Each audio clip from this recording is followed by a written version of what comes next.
Far and away, the most common question asked in my office is, Zach, if I restructure my debt, will this affect my credit? Yes, you bet it will. Anytime you restructure your credit, or for that matter, anytime you really change the terms on your credit without the lending institution agreeing, and saying or making the suggestion, agreeing to refinance, anytime you change those terms, it's going to affect your credit.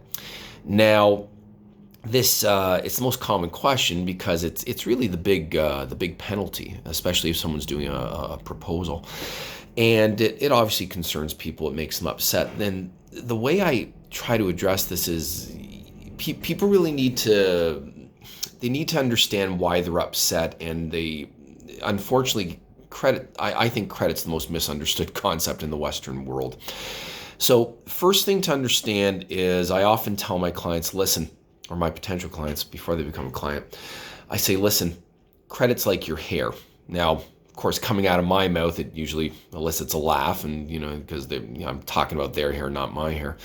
But what I mean is, it'll grow back. Okay, and that's actually really important. Your credit will grow back. There is no such thing as destroying your credit. I don't care what your brother-in-law told you. He's wrong. Okay? Your best friend who works at the bank is also wrong. There is no such thing as destroying or ruining your credit forever. That's ridiculous.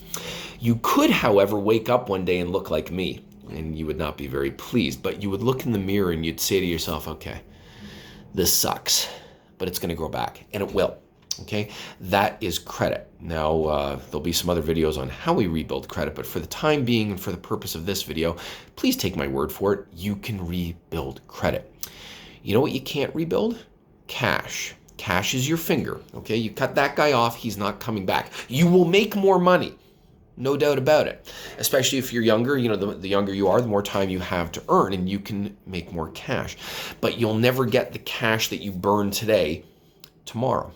Okay, now, why do I bring this up? This happens all the time. People will say to me, well, if it's going to affect my credit, I don't want to do anything. And I'll say to them, okay, well, how much money do you have in the bank right now? And they'll say, well, I told you, I'm in overdraft. I'll say, okay, so you have no money in the bank, but you're worried about your credit. And you're still, in order to maintain this credit, what are you doing? You're paying the minimum payments every month. Well, if somebody has, I think my average client has somewhere around $35,000, $36,000 of debt, meaning, some people have well over 100, some people have 6. But if you have about $30,000 of debt on credit cards and you're paying the minimum payments, you're probably paying, depending on the break, somewhere between $600 and $900 a month, give or take. And of course, every time you pay that, the debt doesn't really move, it just kind of floats. If you're doing that, you're basically, as far as I'm concerned, cutting off a finger every single month. So this month you cut off a finger, next month you cut off another finger.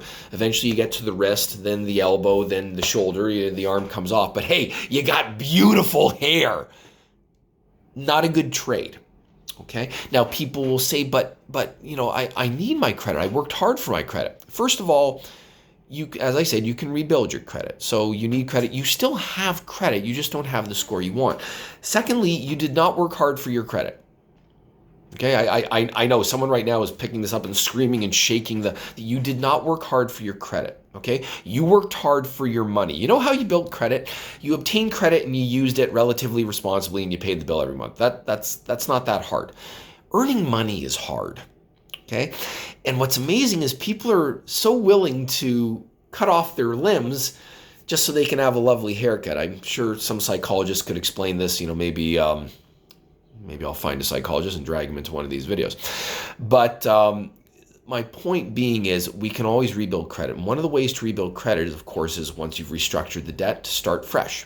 Okay, start rebuilding, obtain new credit, use it responsibly. Now, I could talk at length about that for a very long time, so for now we'll just leave it this way. But the point of this video is very, very simple. Credit can be rebuilt. Cash that is burned is gone forever.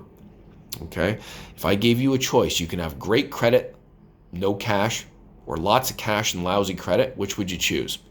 Just in case, once again, option A, fabulous credit, no cash.